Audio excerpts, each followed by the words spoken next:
Welcome everyone to the summer school, the online summer school that we're running from the Blavatnik School of Government that you can see behind me on my screenshot. My name is Joe Wolfe, and I'm delighted to welcome you to this, the third day, or third afternoon rather, in the summer school. And I'd like to welcome people from all, probably, I don't know if we have every time zone in the world, we certainly have many of them. And so if you're up very late or up very early, thank you particularly for coming too. So we have three presentations today. The first is from Tommie Shelby, the faculty member of the group. Tommie is speaking on justice and race. Tommie will speak for maybe 20-30 minutes, and then you are very welcome to ask Tommie questions through the Q&A system. You can put questions into the Q&A system at any time. If you like a question that's already there, don't ask it again, just vote it up. And the upvoted questions will reach the top of the Q&A system. And so those are the ones that we will give priority to in the question session. So without wasting any more of your time, I'll pass right over to Tommie. So welcome, Tommie. Thanks so much. I'm glad to be here. I'm going to go ahead and share my screen here. So I do have some slides. And I hope that's looks right to everyone. I thought about what I would do is take up the question of race and justice by talking a bit about racism. So, you know, racism is obviously a central concept within anti-racist theory and practice. So for some reason now my slides don't seem to want to work. You just need to click it back onto the PowerPoint for it to advance. Ah, there we go. So racism, of course, that's the thing we're supposed to be opposed to. That's the thing we're supposed to be trying to end if we can. But the notion of racism is, though it's frequently invoked, it's it's rarely defined, at least not with much specificity. And even when it is defined, I think sometimes what you find is the underlying sort of conceptual and moral ideas, they tend not to be really made explicit or explained or really defended. So sometimes when we're in discussions about racism, we are often left wondering, well, just what does the term mean, or what does our interlocutor have in mind when they invoke the idea? How do we tell whether we should prefer one way of understanding racism over another? And I think this problem about how to think about what racism is plagues political philosophy as well. So it's not just an issue that arises in ordinary discourse. So what I want to discuss with you then is sort of how I think racism should be understood. And I'm going to say a little bit about what I take to be its principal forms, and say something about how these forms are related to one another. Along the way, I'll try to clarify the sort of explanatory and moral ideas that I think lie behind these rather contested concepts. And the main goal here is really just to kind of give a sense of how philosophy might be able to help with developing anti-racist theory. So now I'm sure you've all heard people use the term, and maybe you've used it yourself, systemic racism. It's often used in explanations of social problems in the United States, but of course elsewhere as well. The term is used by at least some sociologists to describe societies that are and have long been structured by deep race-based inequality. So these are societies that are defined by power struggles between various racialized groups. These struggles are over land, over resources, over labor, over social status. And so here, the notion of racism is properly is thought of as a kind of property of social systems, like that. The term systemic racism is used to describe the sort of structure and dynamics of sometimes whole societies, right? The systems in question. Now, I think this is a very useful usage. I'm not going to deploy it though, at least not as my starting point. So in general, I prefer to use the term systemic injustice, which refers to societies that are deeply unjust. And of course, societies can be unjust in a variety of ways, right? And one of these ways, though just one, is by being marred by racism. And and as we know, racism can interact in rather complex ways with, say, economic injustice, with patriarchy, with religious intolerance, and many other things. So I'm going to distinguish three forms of racism: ideological, institutional, and structural. And I'm going to give a bit of analytical primacy, if you like, to ideological racism for reasons that I'll try to explain.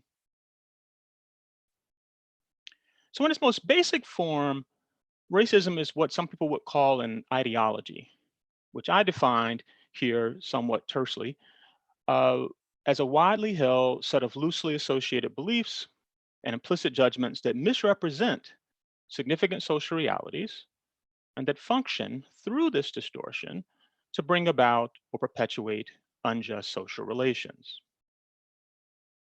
Now, this sort of pejorative or critical sense of the word ideology comes to us from the Marxist tradition, but I think the notion is now pretty widely used in the social sciences and in the humanities, though it sometimes goes by other names, like, say, legitimating myth, for instance.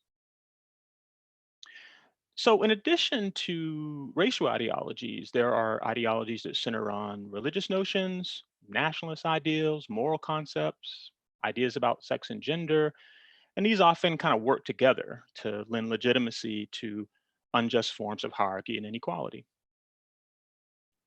So I take it that what's distinctive about racist ideologies is that they invoke or they presuppose the idea of race.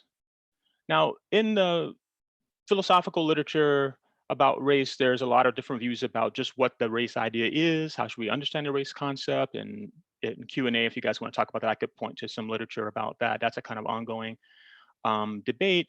I think for our purposes, I'm going to draw out one aspect of the race idea I think is relevant for thinking about race and justice. So here, the race concept tends to attach social meaning, sometimes deep social meaning, to inherited visible physical traits, continental origins, and biological ancestry. This sort of view is pretty commonly held, so I don't think I'm saying anything terribly controversial. So the content of an ideology can, clearly shift over time, right? Often in response to changes in the social and political context. So for example, so beliefs about, say, the inherent biological inferiority of non-white racial groups, these ideas were more widespread in the past, though they still linger. They were much more prominent during the eras of chattel slavery, Jim Crow segregation, modern colonial subjugation, and so on. Various social movements for justice, these sort of fiercely attacked these ideas and the regimes that these ideas supported. So with these ideas about inherent biological inferiority largely discredited, what you find now are beliefs about, say, the cultural backwardness of various groups or the behavioral pathology of non-white racial groups. These ideas tend to be somewhat more common. But I take it that these newer beliefs and assumptions, they play really essentially the same social function as biological racism, right? So they tend to be called upon to explain why disadvantaged groups persist in, say, a low social position, right, in their societies. Or they get enlisted in defenses against charges that racial inequality doesn't exist. Or they might be invoked when people reject, sometimes out of hand, policies that would rectify racial injustices or lessen racial inequality. Now, ideologies are those, if you like, those sort of commonly held beliefs that make stratified social orders appear to be legitimate. They sometimes seem to legitimate imperialist projects of various sorts. But elites sometimes espouse what might be called ideological doctrines, ideas sort of like developed theories about the matters in question. But I take it that most people don't have really kind of systematic or sophisticated views about the relevant phenomena, but they will have absorbed many of the core assumptions that are propagated by elites. And so I tend to think that ideology operates as common sense, right? It's that sort of reservoir of background assumptions that agents are kind of drawing on spontaneously as they go about their business and social life, as they try to make sense of their world. And these assumptions are often held without sort of full conscious awareness. So sometimes creating various forms of cognitive or affective unconscious bias. So for this reason, it can turn out that people are surprised to learn that they sort of harbor racial prejudices, or they implicitly accept some degrading racial stereotype. So I think if you treat racial ideology as the paradigmatic form of racism, I don't think that precludes regarding other things besides beliefs as racist, right? So the thought here is that it simply means that we understand these other forms of racism in terms of ideology's main characteristics or effects. So for instance, someone who explicitly subscribes to a racist belief system is obviously a racist, right? Uncontroversial. But I take it so is someone who is, say, disposed to act on racist assumptions, though the person may not know, or at least not fully, that they are in the grip of a racial ideology. I take it that a racist action is going to be one that's undertaken because of the agent's adherence to racial ideology, or an action that the agent, say, rationalizes in terms of such an ideology. Now, there's a lot that could be said about the conception of ideology that I've just kind of briefly sketched here, and a lot more could be said about, what makes a person racist. In various essays in my books, I try to elaborate on these questions. But what I want to spend sort of most of my time on is the idea of institutional racism, as I think that this has somewhat more direct connection to justice, or at least social justice. So the concept of institutional racism was introduced into anti-racist theory because of the need to account for the fact that racism can operate in institutional context where the relevant agents don't hold, or at least they don't hold it consciously, or openly express racist beliefs and attitudes.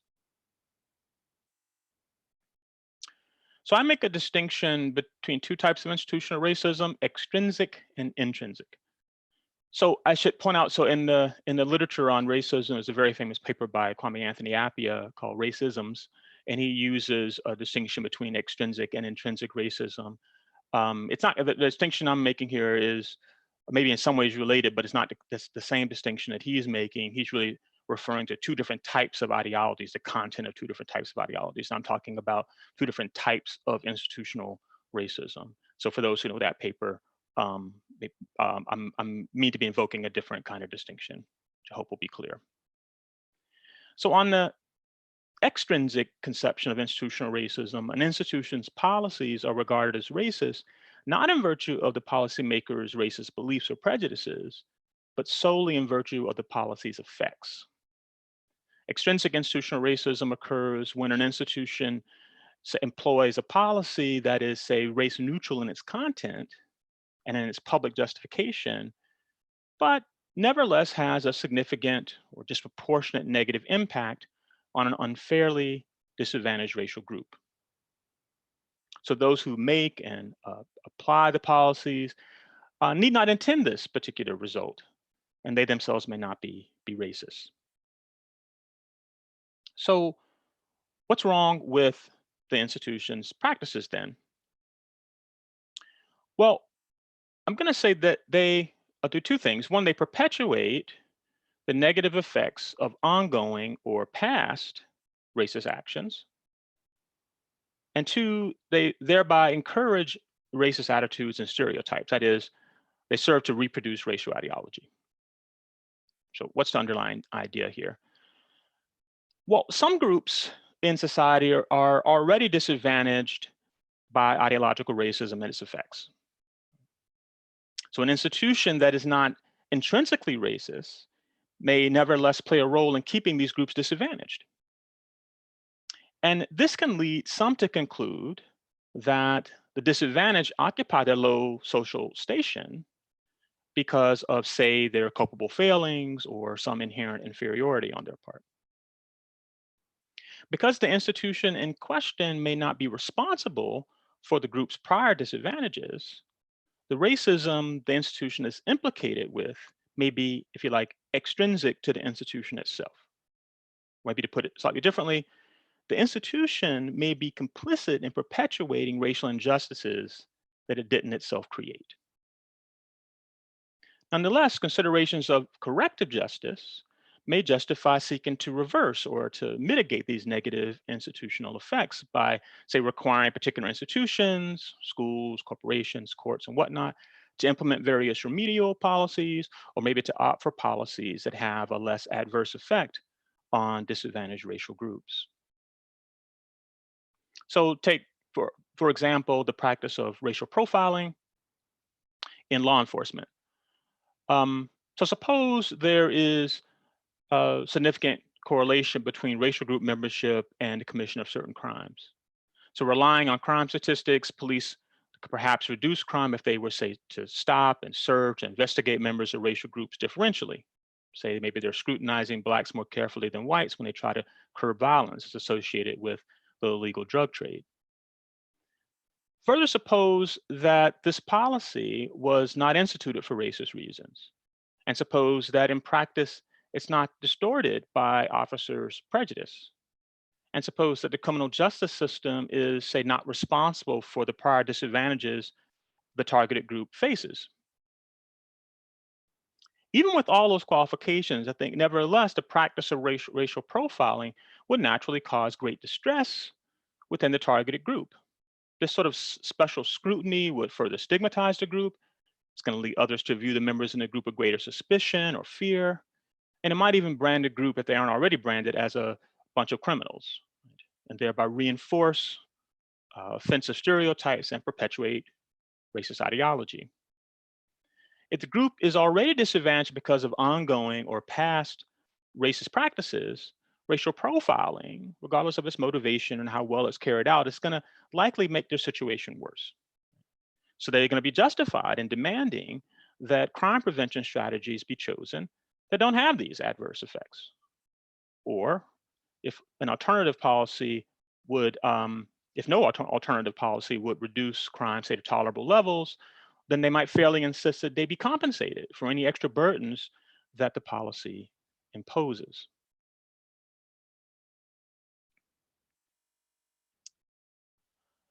So assessments of intrinsic institutional racism, these tend to focus on the constitutive features of institutions rather than merely on their external effects. So we properly invoke this charge when the institution is not simply complicit with existing racism, but is intrinsically racist. So to figure out, what we're talking about here, you need some kind of idea about what an institution is. I think we can define an institution as a formal system of rules, roles, and procedures that enable and regulate sustained cooperative action for some specific purpose. So within such a system of rules, there are going to be explicit criteria for assigning persons to specific roles. Each role is going to require each occupant to follow certain rules to remain in good standing. Institutions, of course, are not just sort of abstract entities, just kind of rules in this kind of abstract sense, but rather they're practices, they're actual social practices. So they have to include personnel who make, who alter, who administer policy of the institution. So take that conception of the institution, then we can think of racism as attaching to at least 3 features of institutions so understood. The goals of an institution might be racist.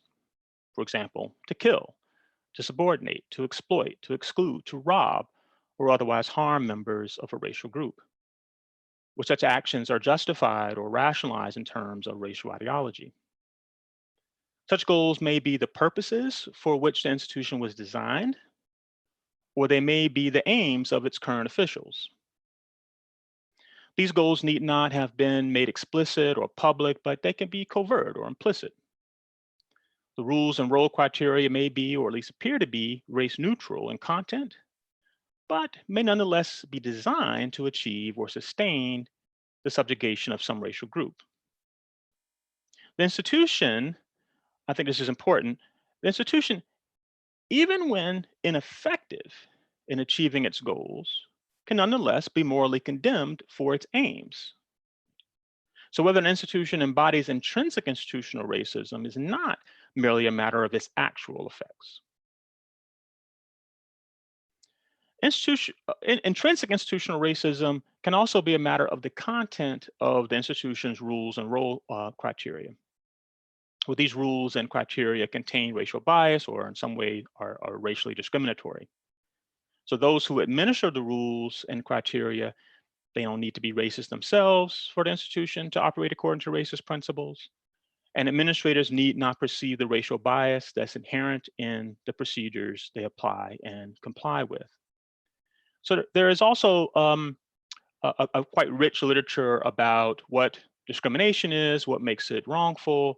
I'm happy to point to some of that literature as well if you want. I'm just going to leave it as a kind of placeholder without explication for now, but we can talk about it more if you like. So finally, racism can be implicated in the application of institutional procedures. The goals of institution might be legitimate. The content of the rules and role criteria, if you view them, say, in abstract, might be race neutral and unbiased. Nevertheless, the administrators fail to impartially and consistently apply the institution's rules and criteria, and they do that because of racial prejudice. The institution, in that case, might be criticized as intrinsically racist. So whatever the substantive content of institutional procedures, justice, I take it, demands even-handedness in their application. Institutional racism in application occurs when this sort of distorting effect of prejudice is pervasive within the institution. Now, obviously, an institution could have all three of these features simultaneously, as exemplified by the institutions that constituted, say, Jim Crow or apartheid. However, remember that the point of the concept of institutional racism is to take account of the fact that unjust racial hierarchy and inequality can be systematically reproduced in the absence of public racist rules or overt racial animus. So racial ideology needn't be explicitly invoked or expressed. It's all very abstract. Let me try to give a quick example. I think it's useful to think of the controversial disparate impact standard in US federal law in terms of institutional racism. So at least since Griggs v. Duke Power Company from 1971, Title VII of the Civil Rights Act of 1964 has been interpreted in the following way. An individual or group is going to have legal standing to sue an employer who relies on policies that, while, say, maybe not designed to discriminate, in fact, have a disproportionately adverse effect on disadvantaged racial minorities. Now, this kind of charge can be rebutted if the employer can show that the suspect policies serve a legitimate business purpose. And the plaintiff can't show that an alternative set of policies would adequately serve the business purpose with less disparate impact on the relevant racial group. So the disparate impact standard could then serve two distinct purposes: to constitute strong, if not conclusive, evidence of intentional, though covert, racial discrimination, or to protect unjustly disadvantaged racial minorities from further marginalization by removing unnecessary barriers to equal opportunity. So in the first case, the concern is with intrinsic institutional racism. And the disparate impact standard here is being used to discover whether a policy that's race neutral in content has actually been enacted to achieve a racist aim or is otherwise applied in a racially discriminatory fashion. Such standards of proof are going to be necessary in a social context where discrimination is generally concealed and rationalized. The second case the concern is with extrinsic institutional racism, and discriminatory intent in this case is neither implied nor presumed. The focus is rather on the adverse consequences for the unjustly disadvantaged. Moreover, the legitimate business purpose condition could have two distinct roles here corresponding to the two objectives of the disparate impact standard. So in the one case, we demand that employers specify a legitimate purpose to allay our suspicion that the policy has been enacted on illegitimate grounds, that is because of ideological racism. In the other case, we seek to protect the unjustly disadvantaged from policies that adversely affect them, permitting such policies only when a legitimate interest promoted by the policy outweighs our interest in creating greater racial equality. So far I've discussed two forms of racism, so ideological and institutional. But I'm gonna briefly just talk about a third, which is sometimes called structural racism. Now, sometimes when the idea of structural racism is invoked, what's being referred to is really just a species of what I was just calling institutional racism. So the principal institutions of a modern society are going to be obviously regulated by law. They're going to interact in complex ways. Because these institutions are interrelated in a given society, the negative effects of institutional racism can result from the combined force of two or more institutions. Right? So take, for example, the life prospects of Black individuals is going to depend on the treatment they receive from schools and from employers. If because of institutional racism in schools, they receive an inferior education to that of others, well, then they're going to be disadvantaged in the competition for jobs, even if they don't face employment discrimination. But their disadvantage could be a consequence of institutional racism in education and in employment, where this sort of compound effect is neither coordinated nor sought by the relevant officials or policymakers. So to highlight the significance of this sort of combined effect of institutional racism, some refer to this as structural racism. And so for those of us who are concerned with systemic injustice, this kind of terminology of structural racism is quite useful, and it properly directs us toward the structural features of society. Yet the phenomenon issue here, and we could just as easily call it interinstitutional racism if we like, we want to distinguish that from another that sometimes goes by the same name, that is structural racism. So the many injustices that generations of Black Americans have suffered because of, say, slavery and Jim Crow, these are among the sources of Blacks' disadvantages in the present. Some racially marked contemporary social inequalities, for example, in wealth and educational achievement, these are due, at least in part, to the history of racial injustice in the United States. But these disadvantages have been caused by racist practices. So some refer to this as to these disadvantages as structural racism. Now here, I think the term really refers more to an explanatory thesis than to, say, a moral concept. And those who rely on it want to emphasize that contemporary racial inequality has been created by past racial injustice. But I think there's an implicit moral concern that I just want to quickly highlight, namely that justice requires that these inequalities be remedied. And I think that's often implicit in charges of structural racism of this sort. So the Great Society programs, affirmative action and hiring, education, these were at least arguably attempts to rectify the legacy of racism in the United States. However, as it turns out, Blacks still remain deeply disadvantaged in all kinds of ways, which suggests that these remedial attempts were inadequate at best.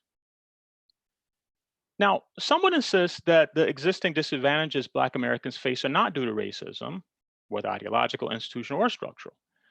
They think that enough has been done to make amends, and that what racial prejudice remains is not so pervasive or so powerful that it diminishes Blacks' life chances or Blacks' rights. They take it that these existing disadvantages are really due to Black people's bad life choices or their self-defeating attitudes. Now, if this point of view is mistaken and also widespread, as I think it is, then it actually represents an ideology that I take it must be strongly resisted. It, like all ideologies, contributes to sustaining unjust social arrangements by concealing the fact that these arrangements are unjust. Moreover, if this ideology is propagated or embraced in bad faith, say because of some kind of veiled racial hostility or unacknowledged desire to hold on to unjust privileges, or say indifference toward Black disadvantage, then I take it that the adherents are going to be blameworthy for their reactionary stance, a disposition that some sociologists have termed laissez-faire racism. So when structural racism is used as a kind of moral concept, one that implies strong disapproval, the moral basis of the charge can take either of three forms. One might be objecting that the principles of rectification have not been fully satisfied. That is, that amends for past racial injustices have not been adequately made, or that harms done have not been properly remedied.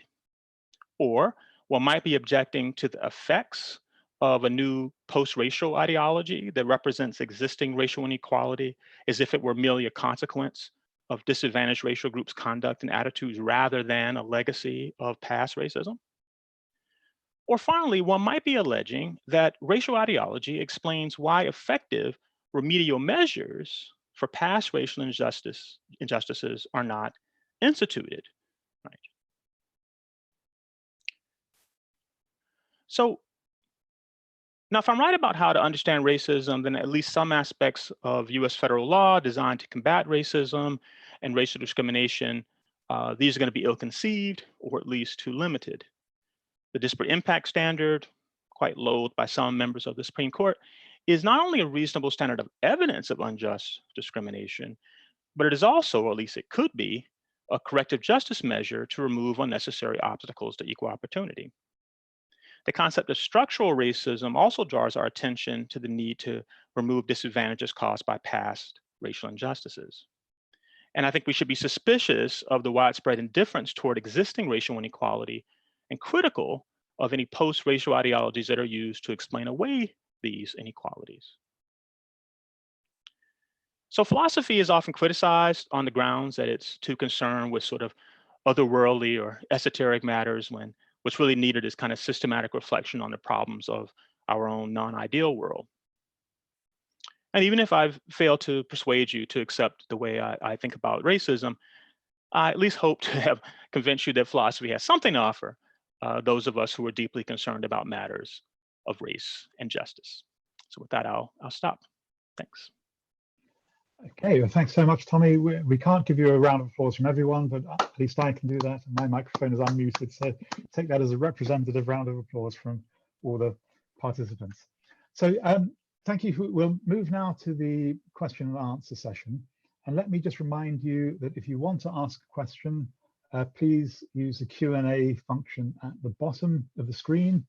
If you see a question that you like, you can upvote it, and that will come to us. I see someone has raised their hand. That isn't something we can respond to. So if you have something you want to say, you can please put it in the Q&A and that we will pick it up that way. Okay, so the first of the questions that I have is from Maria Asterid, who asks, there have been discussions regarding jokes, whether these are coffee cokes or stand-ups that are considered by some as racist, while others believe that it is just a joke and it's important to laugh on these topics. What is your opinion on this? Are they part of an unconscious bias? Do these jokes shape or reproduce the ideology of racism? If so, to what extent and what is its danger? Wow. There is some work on this issue in philosophy, as it turns out. I don't have really developed views about it. I guess one thing I would say, I mean, definitely jokes, many things that go on in popular culture can play a role in reproducing racial ideology, and jokes can be a part of that. I guess I'm not sure. I think that a joke could be racist and funny. That might be, maybe that's heretical to say, but I think it's true that you could have a joke could be, so you might laugh at it because it actually manages to exhibit characteristics of the comic, but it still might be racist and reproduce racial ideology, and it might be a reason to otherwise try to resist it or draw attention to the fact that it's playing that role. It's a fascinating question. So from my own point of view, I grew up with Jewish jokes. And of course, there's a sense in which many Jewish jokes are racist. There's a non-racist, or sometimes it feels like a non-racist side to it. I mean, is there a question there of the standing? I mean, who has the standing to tell the joke? I mean, could that be relevant?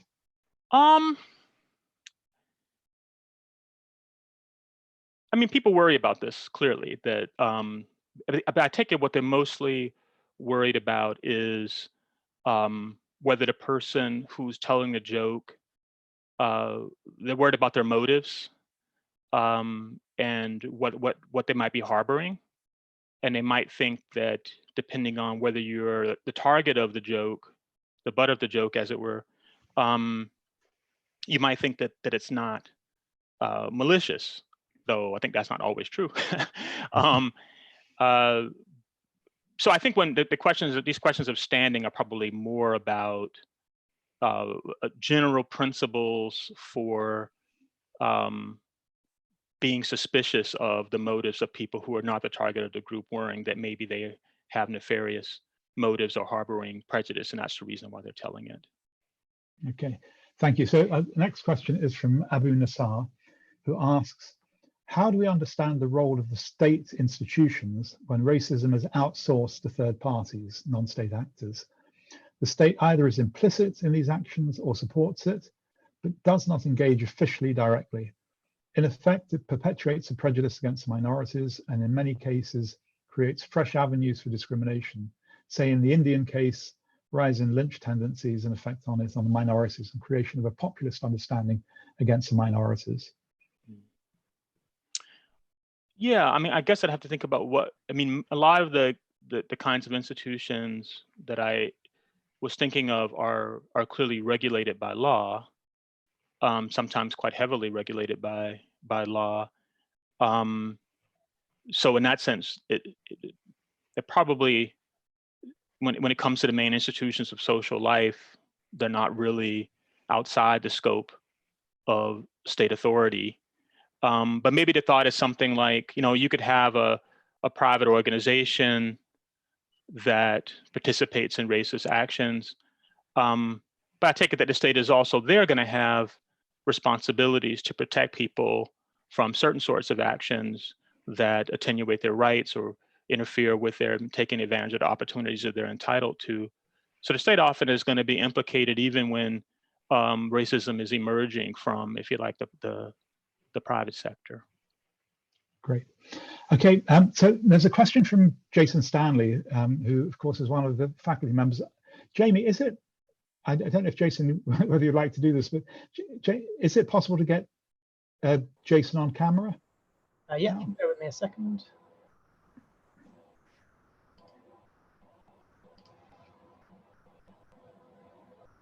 And while we're doing this, I should mention to Oshi and Femi, if either of you would like to ask a question, then you are certainly within your rights to do that. But we'll see if we can get Jason on. Hey, Jason. Hey, Tommie. I think I'm asking a Femi question, actually. So let's see. So what I'm concerned about is, so there's the Shelbyan ideology program of characterizing things in terms of attitudes. And so you've done that in terms of the extrinsic you've characterized what it is for an institution to be extrinsically racist in terms of its effects on attitudes, and that was a brilliant move. But here's a case. Suppose you have a society that has sort of read Jim Sidanius and Felicia Pareto, and they believe, and they've been educated to think that some group must always be the out group.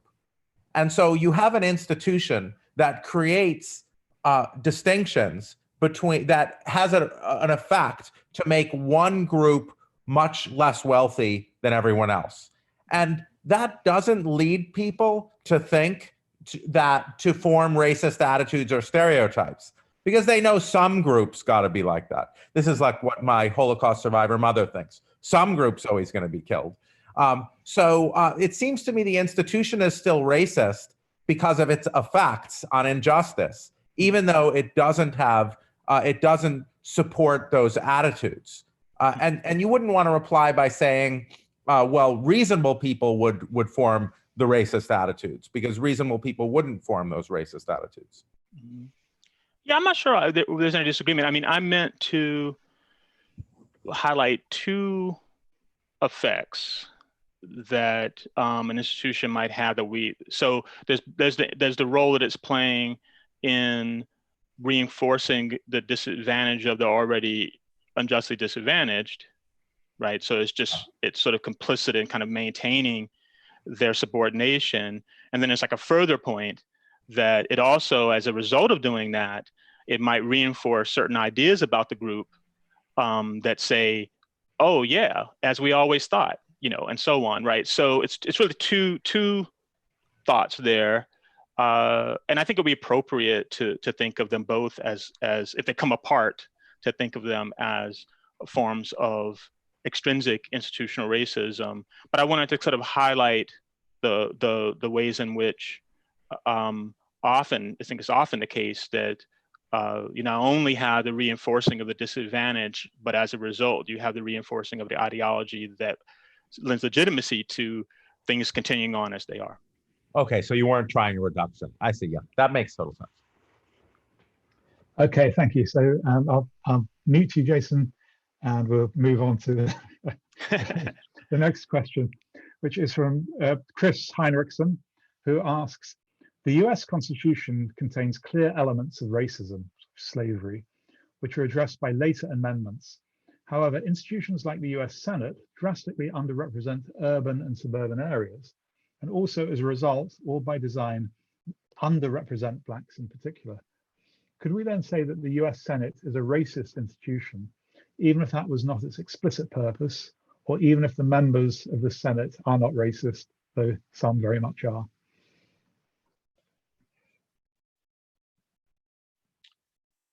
I think you could. I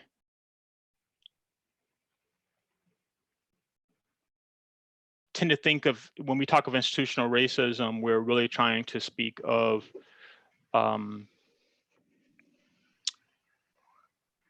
when these consequences are, how to put it, it's not really a matter of a kind of, you get two different things. You could have a particular policy that springs from an institution that one would think of as extrinsic institutional racism. And so that can clearly spring from legislative bodies, whether that's the US Senate or whatnot. And then there's sort of the charge of intrinsic, which I took to be implied in the question, but maybe I'm wrong, where one is characterized in not a particular policy or set of policies that's coming from the institution, but the institution sort of itself in that case. And I take it there, if the goals are racist, then it would be appropriate to say that. Or if the personnel who are playing the primary official roles within the institution are sort of consistently being inconsistent in the application of its rules and procedures and so on. And these would be ways of characterizing the institution itself. But it's, of course, a judgment whether that's the right way to describe the US Senate, because obviously it changes over time, and maybe in some moments it would be appropriate to level that charge, and other times not. But yeah, it's not an inapt. It's not inapt because it's applied to a legislative body like the US Senate. Okay. Thank you. So Chris Hopkins asks a very polite version of a question that many of us might ask actually about this debate, so Chris says, are there any particularly good examples of racism or racial prejudice in the context outside the United States, which help clarify important concepts and issues of racial justice, but are often missed in contemporary US debates? In other words, so much of the debate about racism is conducted within the United States, and even within the terms of the Constitution of the United States. Does the rest of the world and does the United States have anything to learn from others, from their experience? I'm sure, yeah. I mean, I use those examples because I know them best. And to the extent that people are, I mean, people think of the United States and South Africa as kind of paradigmatic cases of racist societies. And it's not surprisingly, a lot of literature kind of has emerged from those places. But sure, I mean, if you, one other limitation in the way I was characterizing things, and maybe Femi will talk about this in his own presentation. I was focused on particular societies where I think the things that I say are quite general. Like if you're talking about injustice within a society, but once you start talking about injustice between them, or when you when you're into a context of colonial subjugation, then you might say different things about it. So that will be one way in which, actually a lot of US theory tries to draw on post-colonial theory in thinking about institutional racism, and uses that as a kind of paradigm for understanding what institutional racism is. But that's definitely a limitation of focusing on what what some people call systemic racism, or focusing on the racism that exists within a given society. You might miss out on forms of racism that extend across them. But I'd hope that the emphasis on racial ideology that it will be clear that you could have the content of them can vary depending on historical circumstances and the relationship between the various peoples. And so the exact content is going to vary whether we're talking about Brazil or the UK or South Africa or whatnot. So that was meant to be pretty general. Is it important for you to distinguish racial discrimination from other forms of discrimination? For example, religious discrimination, as you find in some countries where there's a religious minority and a religious majority, even if the appearance of the people, say, doesn't differ at all or very much between those groups. Well, so there's the literature on discrimination is complicated. So I tend to think of, discrimination as having to do with ways of treating people where the treatment of some is more favorable than the treatment of others. There are sometimes where the grounds of that differential treatment justify the differential treatment, and sometimes not. So there are going to be a bunch of grounds for treating people in ways that disadvantage them. They're going to be illicit because they don't promote good ends, or they don't justify the ends that they purport to promote. So there's going to be be parallel in the sense that the invocation of race, ethnicity, religion, national origin, gender, and so on, many cases invoking those things as a ground for differential treatment is going to be unjustified, and thus a form of discrimination. So there's a kind of symmetry across them, but it's going to depend on the particular aims that are promoted by the policy or treatment, whether the race, because sometimes the invocation of race will be relevant. Like if you're trying to create greater racial equality, you might, considerations of race might justify differential treatment, for instance.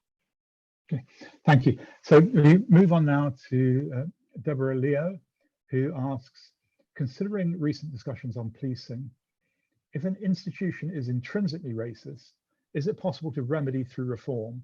So when does justice require abolition of an institution altogether? I guess I couldn't avoid that question.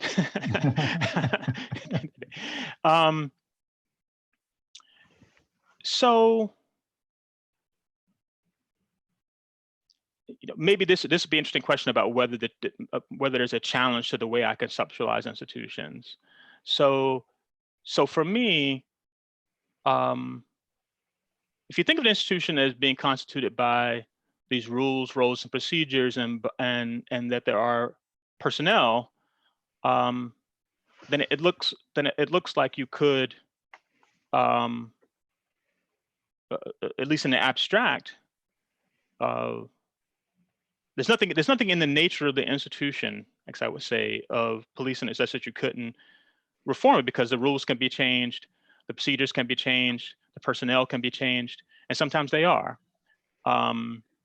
Now, but of course, the institution is operating in a broader social context, so there might be the case that in any given context, depending on other features of the society, other structural dimensions of it, there may be no reform you could make of policing that would make it fully legitimate. But that might be because of other features of background injustice that the practice is operating within. So sometimes when I think it's important when we're talking about the question of whether to reform or abolish the police, to kind of always set it within the broader social structure that it's embedded in, and ask ourselves,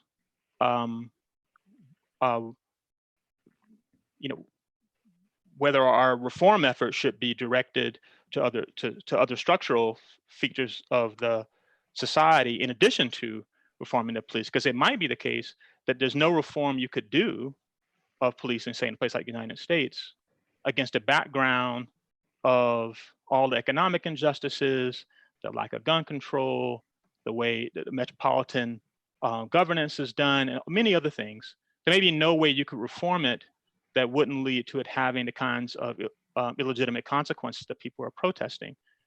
But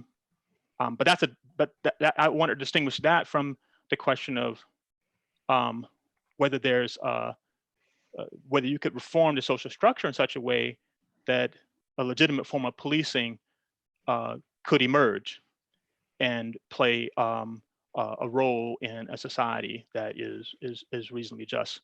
And there, I'm inclined to think the answer is probably yes. So I don't know how helpful this comment will be, but I quite like thinking about some structural injustice, taking the metaphor literally. So structures are buildings, right? And when there's a flaw in the building, sometimes you can repair it without pulling down the building, but sometimes you have to pull down the whole building. And I think this is what Marx thought about capitalism, that it was so deeply structurally flawed, there was no way of reforming it. Whereas others think it's possible to reform, and I think that really that's another way of pointing out that contexts will differ. So we have time for one or two more questions. So we have Anushka Srivastava, who says, "Thank you for this enlightening, engaging discussion." We all thank you for that, Tommie. You talk about extrinsic racism at an institution and how the policies might not imply they're racist, but in reality, they might affect certain disadvantaged groups more than others. Who's to be held responsible in such cases for perpetuating racism, since you mentioned that the institution is perpetuating racism that it didn't create? That's good. Good question. So it could be, so again, if you these very basic institutions in society, they kind of work together, right? So it might be that the right response to extrinsic institutional racism is to make a reform elsewhere, right? And not in the institution itself. But sometimes you might need to get the institution, especially if you can't reform some other aspect of the society, or the concerns are so urgent that you need to make a kind of immediate policy change, then you might, as a matter of corrective justice, as you're trying to rectify the legacy of past racism, call upon that institution or set of institutions to refrain from using a policy or use an alternative policy. But there isn't. I mean, if it heavily burdens the institution in question, you'll have to ask some questions about whether it's an equitable sharing of the burden of repair. So but it's not quite the same as starting with. I mean, on the extrinsic conception, the thought is that if insofar as the institution is not responsible for those prior disadvantages, often it is.